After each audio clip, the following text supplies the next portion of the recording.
Siapa sih yang tidak pengen jadi seorang konglomerat ya? Siapa yang tidak pengen menjadi kaya 7 turunan?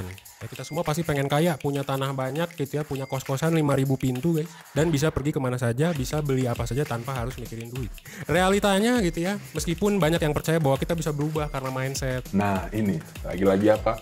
Betul, mindset. Sayangnya ya banyak orang yang akan tetap miskin sampai akhir hayatnya gitu. Karena ya pertama mindsetnya susah diubah, dan yang kedua mereka tidak belajar literasi keuangan. Nah banyak yang orang sering miss itu adalah gimana nih cara orang kaya ini menginvestasikan uang supaya bisa bertambah terus. Memangnya seperti apa sih mereka-mereka ini, terutama konglomerat ini, berinvestasi? Selamat datang di Psychology of Finance, di mana kita bakal bahas tentang aspek psikologis dari perilaku finansial supaya lu semua perilaku finansialnya bisa makin oke. Dan stay tune sampai habis karena gue bakal ngebahas banyak banget instrumen investasi. Gue bakal bahas lumayan lengkap di video kali ini, beda dengan video-video gue sebelumnya. Jadi stay tune please ya sampai habis biar lo belajar instrumen investasinya tuh ada apa aja yang oke dan gimana cara investasinya. Oke? Stay tune dan please tonton sampai habis ya.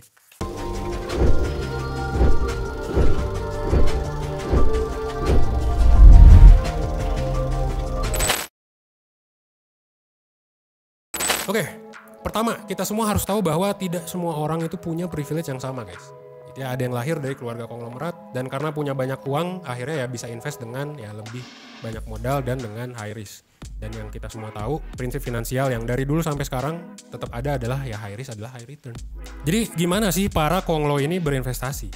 Well, kalau ngomongin soal konglo, kita berbicara soal UHNWI ya. Dimana kalau misalnya kita lihat dari tingkatannya, mungkin tingkatan lu adalah di paling bawah gitu ya. Terus nanti ada naik ke atas ada HNWI, High Net Worth Individuals. Terus abis itu di atasnya adalah para konglo-konglo alias UHNWI gitu ya. UHNWI itu gimana sih cara investmentnya?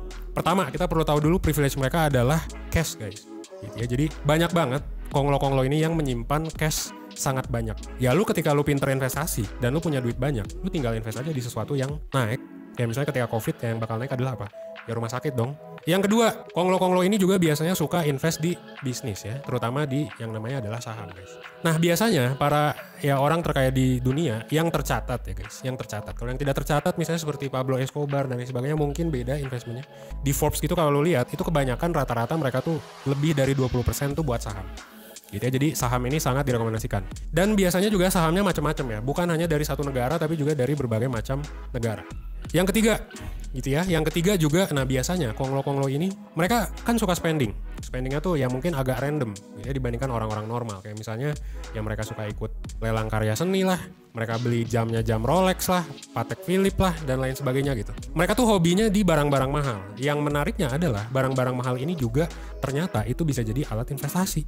Nah biasanya konglo-konglo ini itu biasanya invest di properti guys. Konglo juga menariknya adalah mereka banyak invest di hal-hal yang high risk juga. Nah karena mereka sudah kaya, mereka kan tinggal ya sudah titipkan duitnya ke yang namanya ya investment manager.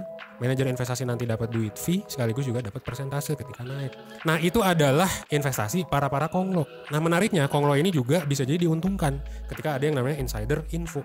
Gue pernah nonton salah satu video tentang kenapa sih para politikus itu bisa kaya banget. Ya bisa jadi karena invest saham, obligasi or something dengan insider info. Gila gak tuh? Lu bayangin berapa persen itu bisa cuan. Nah sekarang itu adalah investasi ala konglo. Nah masalahnya kita kan orang biasa gitu ya. Gue sendiri adalah orang biasa guys di sini. Dan kalau orang biasa terus gimana berinvestasinya? Well, ya kalau orang biasa ya biasanya berinvestasi mereka ya pakai namanya analisa gitu ya. Jadi kita sendiri sebagai orang biasa biasanya kita lebih hati-hati terhadap resiko, yang mana wajar dong. Jadi investnya banyak di aset yang lebih aman. Jangan lupa gitu ya, banyak juga nih orang-orang biasa yang kaya juga dari investasi yang high risk.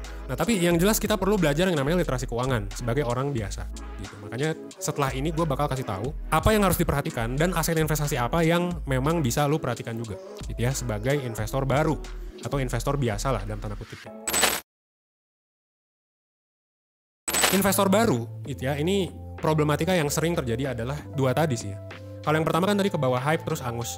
Yang kedua adalah lu nggak ngambil resiko atau lu nggak ngambil investasi yang high risk misalnya. Padahal masih muda, masih sehat, duit masih banyak dan lain sebagainya. Makanya sebagai investor muda ya, sebagai investor baru, ini buat teman-teman ya yang ada di channel ini, ada beberapa hal yang menurut gua harus lu perhatikan. Pertama ya, jangan lupa perhatikan rasio keuangan. Emang investor muda lebih enak taruhnya di high risk karena kita bisa nahan volatilitas, alias bisa nahan naik turunnya instrumen investasi. Tapi jangan lupa ya, jangan lupa lu butuh dana darurat juga. lu butuh tabungan, lu butuh ya berbagai macam pengeluaran lain, investasi, skill dan lain sebagainya. Nah itu jangan lupa tuh. Yang kedua, lu juga harus paham instrumen investasi. Pelajari baik-baik setiap instrumen beserta dengan resikonya. Jangan asal masuk. Kalau bisa sih belajar dulu, pakai uang yang benar-benar dingin. Ya misalnya lu spend kayak ya udah 1 juta dulu aja gitu kan. Misalnya di aplikasi tertentu udah ya. Lu coba dulu 1 juta, lu coba dulu 2 juta, 5 juta gitu. Misal tabungan lu 50 juta, lu taruh tuh 10% di sana.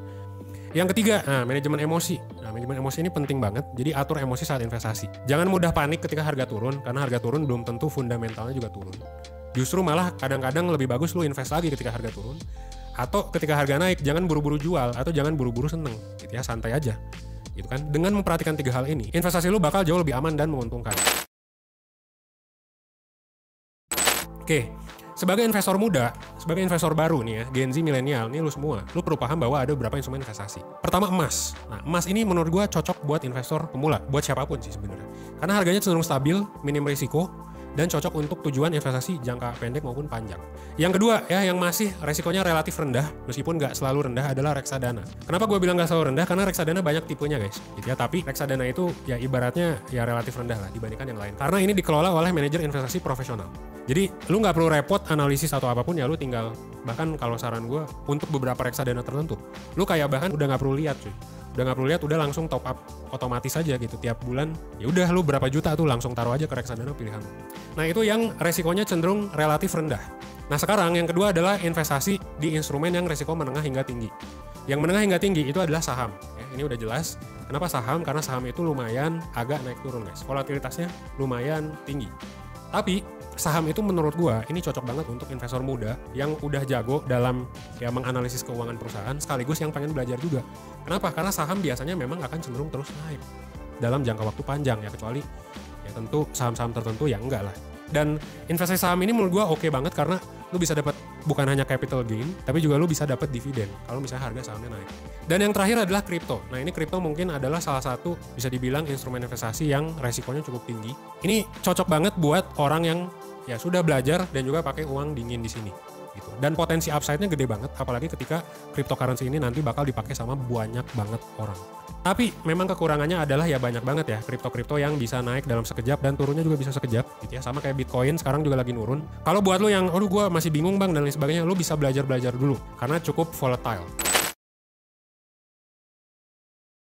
Pertanyaan terakhirnya adalah jadi lu mending invest di mana guys gitu ya. Karena sekarang banyak banget platform investasi. Tapi kalau saran gue, kalau lu pengen aplikasi investasi yang semuanya ada, itu lu bisa invest di Peluang guys.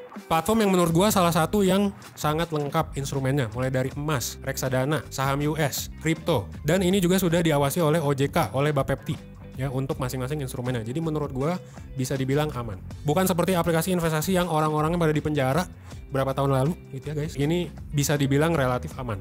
Dan untuk masing-masing instrumennya juga aman ya. Produk reksadana yang tersedia di Peluang itu dikelola oleh manajer investasi dan disimpan di bank kustodian. Jadi bukan disimpan di Peluangnya. Yang kedua, ya aset emas dan saham gitu. Yang dibeli oleh Peluang itu disimpan dengan aman karena udah sesuai sama ya undang-undang lagi-lagi karena udah diawasi sama OJK sama Bapepti. Gitu, dan ini diawasi oleh lembaga clearing berjangka Indonesia. Gitu ya. Jadi ya lu jangan khawatir duit lu tiba-tiba dibawa kabur gitu ya. Gitu ya. Saham US gimana? Saham US yang dibeli lewat Peluang itu aman juga. Gitu ya, karena ini juga lewat Jakarta Future Exchange. Dan ini udah diawasi juga oleh lembaga clearing berjangka Indonesia.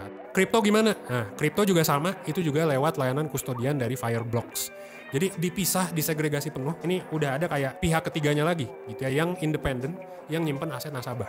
Dan kalau misalnya lu masih, gue masih bingung Van, ini banyak banget instrumen investasinya. Lu bisa nonton Peluang Academy, biar lu bisa belajar dulu sebelum terjun investasi. Nah itu dia ya, cara investor konglomerat, konglo tadi di awal, dan juga investor biasa berinvestasi. Dan itu juga adalah penjelasan dari berbagai macam instrumen yang menurut gua lu harus pelajari semua. Gitu. Silakan pelajari dulu aja instrumen investasinya, pahami resikonya dan mulai dari resiko yang rendah sih ya. Kalau memang lu masih belajar. Dan jangan lupa investasi uang lu di tempat yang aman ya. Yang aman bukan karena FOMO, bukan karena iseng gitu. Silakan ya kalau misalnya perlu ya lu bisa juga sih diskusiin dulu sama orang tua lu gitu ya. Kalau misalnya lu memang masih duitnya dari mami papi gitu ya, baru 17 tahun misalnya. Atau konsultan keuangan, 1% juga ada begitu, 1%.net. Kita ada financial planner sebelum memutuskan investasi apa yang tepat buat lu. Sekian video dari gua, semoga bermanfaat. Gua Evan 1%, well, thanks.